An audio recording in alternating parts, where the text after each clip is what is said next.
చలికాలంలో వెచ్చగా ఉంటుందా ఎండను చూస్తే చలి వేస్తుందా ఓహో, ఓహో,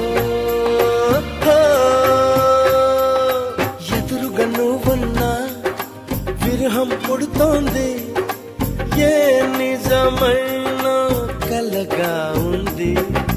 విసుగేతో కలిగింది, దిగులేతో పెరిగింది, అసలేతో జరిగింది, మతి కాస్త పోయింది.